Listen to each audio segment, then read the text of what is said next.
This is Standing Watch. And now, Evangelist Norbert Link.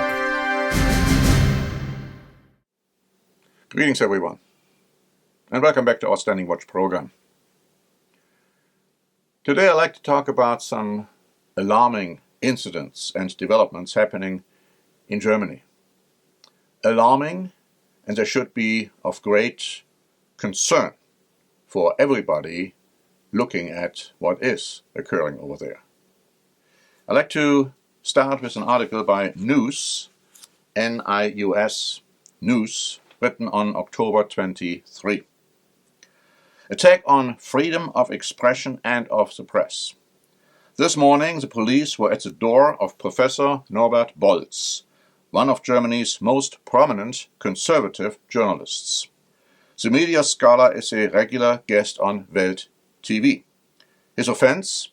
A harmless tweet in which he commented on a TAZ, T-A-Z, article. Bolz reacted with his tweet to a TAZ article that is no longer accessible because the TAZ X account was deleted. The subject of the TAZ article, AfD politician Björn Höcke. The TAZ report began in the headline with the words, Germany awakens. Bolz picked up on this ironically and suggested it was a motto of the woke left. And he wrote, good translation of woke, Germany awakens.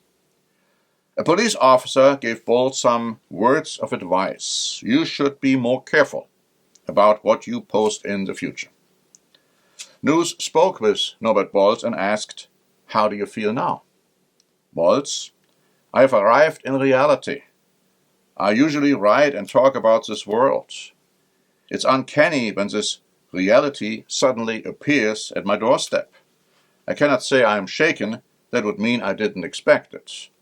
But the fact that it's exactly as the critical analysis describe it is frightening in every respect.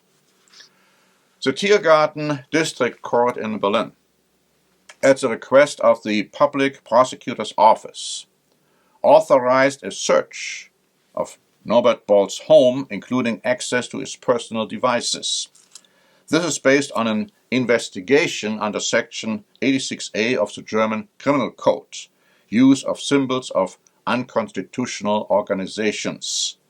Although the statement was clearly a response to previously published content by TAZ, investigators considered it a criminal act. The justification explicitly cites a public response as incriminating. Comments, shares, and likes are considered an aggravating factor. Furthermore, Bolz is accused of being aware of the historical origin of the slogan used, meaning an SA slogan, and yet to have accepted its public perception. Germany awakens, a SA slogan. Also noteworthy, even before the search warrant was issued, Bolz was asked to voluntarily hand over his devices so that his authorship could be verified. The fact that a journalist is asked to hand over his mobile phone for the evaluation of a political statement and that a search follows if he refuses confirms the repressive nature of the procedure. And let me just add, he posted this months before, and now, of course, the search happened. It was a deliberate, well-considered attack, nothing which was done hastily. Attorney Joachim Nikolaus Steinhöfel commented on this intrusion as follows. What we are witnessing here is a worrying loss of control by the criminal justice system, which has now apparently also affected the Federal Criminal Police Office, the BKA. If a renowned media scholar like Professor Bolz has to endure a house search because of a clearly ironic tweet, then something is fundamentally wrong with our rule of law. The irony in Bolz's tweet is so obvious that one would have to deliberately misunderstand it to construe it as a crime. This is reminiscent of the Bamberg judicial farce, where people were prosecuted of being called a moron or for the satirical statement, I hate freedom of speech, again showing It's not just an isolated incident. News columnist Ben Brechtgen also commented on the proceedings. Any judge who authorizes a house search at Norbert Bolz's residence is an enemy of open society.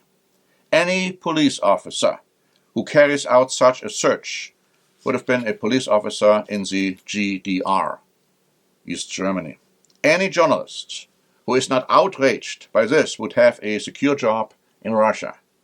Anyone who approves of this is a totalitarian abyss. Strong words. Not necessarily words which are meant to applaud this action, words which can backfire, as we will see in a moment. Welt publisher Ulf Puschardt told Bild, "In a state governed by the rule of law, it is assumed that everything that is not prohibited is permitted. Irony has not been prohibited until now. However, the current trend toward house searches and prosecutions for so-called thought crimes is a warning sign for the state of our free society. The house search of Professor Dr. Bolz should shock every liberal Democrat. It's time for politics and the judiciary to reflect and change course." Now, Norbert Bolz's tweet is no longer accessible, based on local laws, as X states. The article concludes this case is just the latest in a series of incidents in which authorities are investigating harmless expressions of opinion.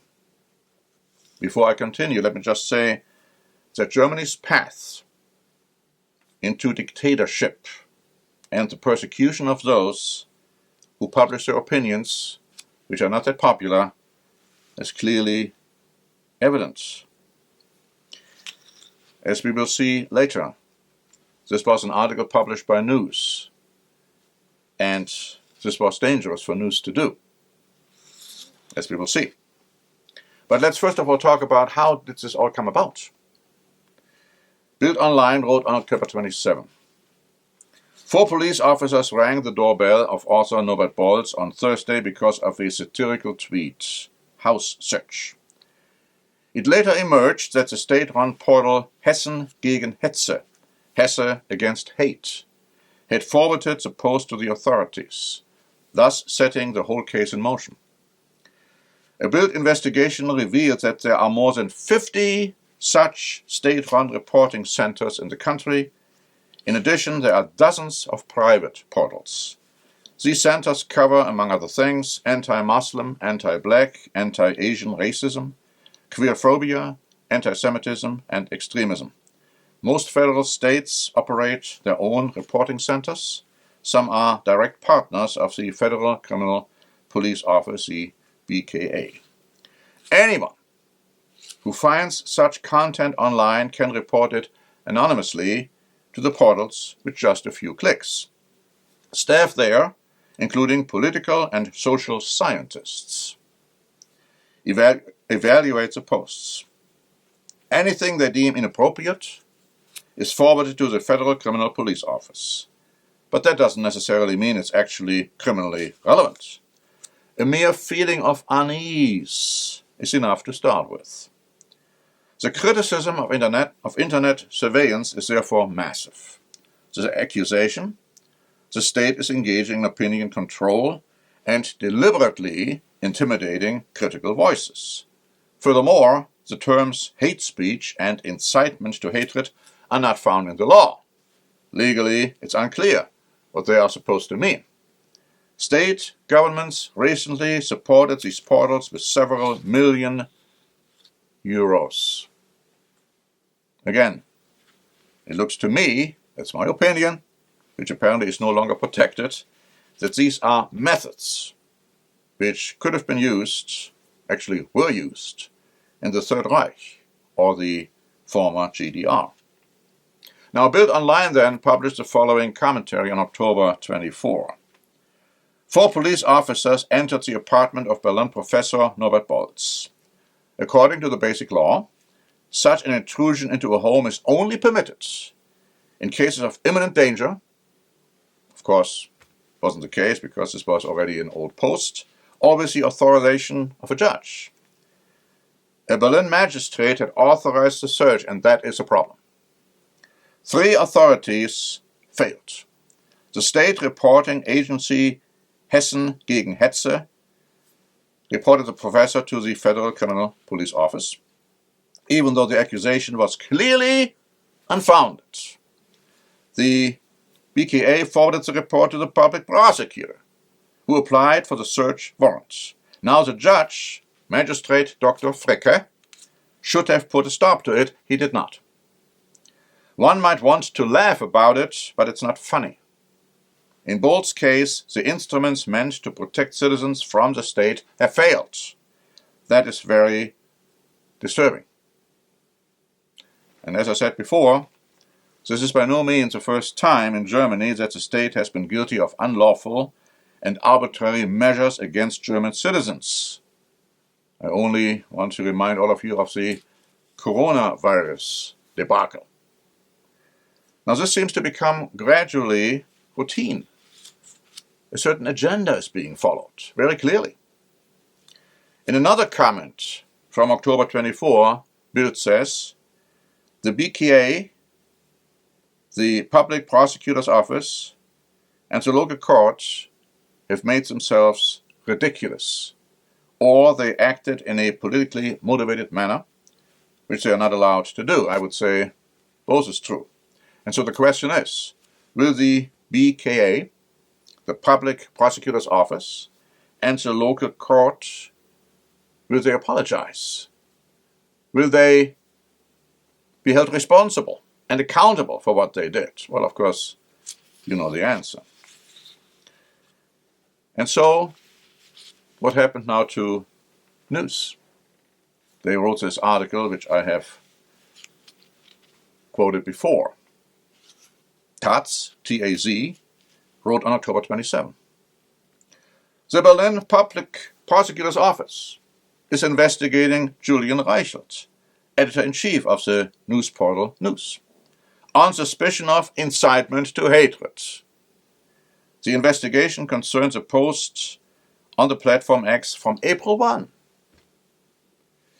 In it, Reichelt claimed that Germany would experience first the infiltration and then the takeover of our police force by officers with a migration background in the coming years. Die Welt was the first to report on this. Reichelt continued in this post, in 10 years, the police in our cities will be dominated by Arabs. Have fun. The former editor-in-chief of Bolz was referring to a report in the tabloid newspaper, according to which 2 federal police officers named Ahmed K. and Hakan A. were allegedly involved in drug trafficking. In response to an inquiry from Welt, Reichelt explained his post, that is exactly my opinion. As a journalist who closely follows news about organized crime and also conducts my own research, for example by speaking with police officers as well as prominent members of large families, I am absolutely convinced that this is precisely what will happen. Reichelt also referred to a ZDF documentary that reported on the infiltration of the police by criminal clans. Seriously? Unbelievable conditions in Germany. And it is getting worse because, as I have already said several times, these are not isolated incidents. There is an agenda, and that agenda is being followed. And I hope that Germans will wake up until it is too late. Thanks very much for listening. This is Norbert Link for the Standing Watch program. Standing Watch is a presentation by the Church of the Eternal God, P.O. Box 270519, San Diego, California 92198. More information is also available at our website, eternalgod.org.